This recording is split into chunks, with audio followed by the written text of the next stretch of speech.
रहेगा कि बांग्लादेश का बॉर्डर खोल दे, बाकी हम हिंदुओं समझ लेंगे वहाँ। उस समय भी लगभग 30% से अधिक हिंदू थे, आज 7-8% से भी कम बचे हुए हैं। ये हिंदू क्या हो गए?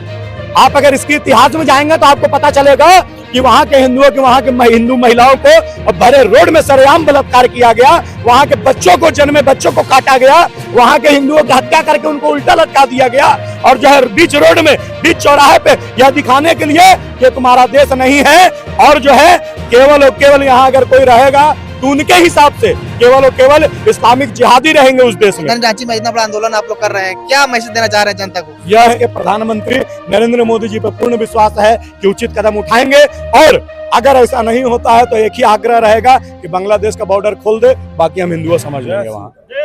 आबादी में है, और हमारे साथ बात करने के लिए भैरव सिंह जी हैं, इनसे आप परिचित ही होंगे।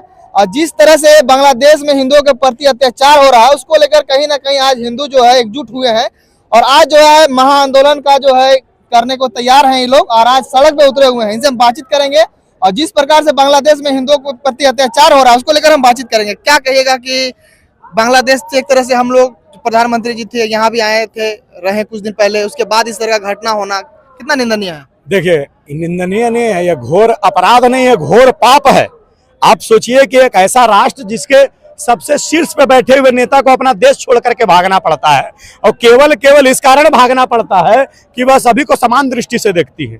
वहां केवल और केवल अगर कुछ चल रहा है तो जिहाद चल रहा है, जिसमें उनके किताब में जो लिखा हुआ है और उसी का वो पालन कर रहे हैं कि इन लोगों की हम लोग हत्या करेंगे तो हम लोगों को 72 हुरे मिलेंगे।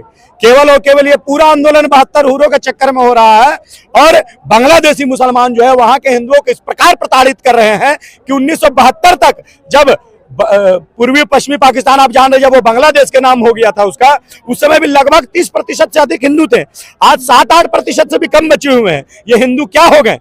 आप अगर इसके इतिहास में जाएंगे तो आपको पता चलेगा कि वहां के हिंदुओं के वहां के हिंदू महिलाओं को भरे रोड में सरेआम बलात्कार किया गया, वहां के बच्चों को जन्मे बच्चों को काटा गया, वहां के हिंदुओं की हत्या करके उनको उल्टा लटका दिया गया, और जो है बीच रोड में बीच चौराहे पे यह दिखाने के लिए कि तुम्हारा देश नहीं है, और जो है केवल और केवल यहाँ अगर कोई रहेगा तो उनके हिसाब से केवल और केवल इस्लामिक जिहादी रहेंगे उस देश में। वहां के हिंदुओं को संगठित करने का काम जब स्वामी चिन्मया कृष्णदास जी करते हैं तो उनपे देशद्रोह का आरोप लगा कर जेल भेज दिया जाता है, और उनको बेल नहीं मिलता। यहाँ तक कि जो वकील उनके समर्थन में खड़े होते हैं, स्वामी श्री चिन्मया कृष्णदास जी के समर्थन में, उस वकील को भी हत्या कर दी जाती है और दूसरा एडमिट होता रहता है, और अपने जान पे खेल करके वह अगर केस लड़ना चाहता है, अपने धर्म का पालन करना चाहता है। वकील का धर्म क्या होता है कि केस लड़ करके और अपने जो है व्यक्ति जिसका वो केस लड़ रहे हैं उसको न्याय दिलाए, लेकिन यहाँ न्याय दिलाने वाले व्यक्ति तक की हत्या कर दी जा रही है, उनको जान से मार दिया गया, हॉस्पिटल पहुंचा दिया जा रहा है। आप समझ सकते हैं कितना भयावह वातावरण रहेगा। और इस समय भी अगर आप स्वामी चिन्मया कृष्णदास जी का अगर वीडियो देखेंगे तो उनके चेहरे पे तेज है, क्रोध है, और साथ साथ विश्वास भी है कि पूरा विश्व का हिंदू उनके साथ खड़ा रहेगा। ये वही इस्कॉन मंदिर था ढाका का, जिसने 1972 में 6 महीने तक 2 लाख से अधिक और जो वहां के स्थानीय मुसलमानों को भोजन कराया था, और उसी ढाका के और जो है इस्कॉन मंदिर को तोड़ दिया जाता है, जला भगवान की मूर्तियों तक को जला दिया जाता है।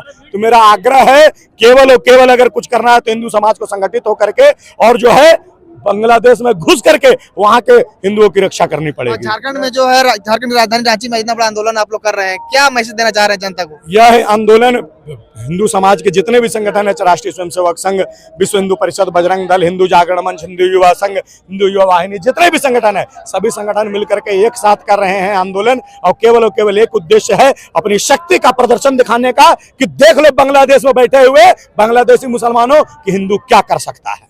अच्छा, क्या लगता है शेख हसीना को जिस प्रकार यहाँ पनाह दिया गया था, उसके बाद इस तरह का हरकत करना कितना उचित है? अब उचित नहीं है, मैं फिर कह रहा हूँ, ये अनुचित केवल नहीं है, पाप है और सब घोर अपराध है, और इसका दंड उसको भुगतना पड़ेगा। हमें हमारे देश के प्रधानमंत्री नरेंद्र मोदी जी पर पूर्ण विश्वास है कि उचित कदम उठाएंगे, और अगर ऐसा नहीं होता है तो एक ही आग्रह रहेगा कि बांग्लादेश का बॉर्डर खोल दे, बाकी हम हिंदुओं समझ लेंगे वहाँ। तो देख सकते हैं हमारे साथ बातचीत करने के लिए भैरव सिंह जी थे, और उनका साफ साफ कहना है कि जिस प्रकार बांग्लादेश में हिंदुओं के प्रति अत्याचार हो रहा है उसको लेकर कहीं ना कहीं हिंदू आज गोलबंद हुए हैं। और झारखंड की राजधानी रांची में जो है मसाल जो है एक तरह से जो है रैली निकाल रहे हैं लोग। अब देखने वाला मामला होगा कि आगे ये लोग क्या क्या करते हैं। जो अपडेट होगा देंगे, चैनल के साथ बने रहेगा। धन्यवाद।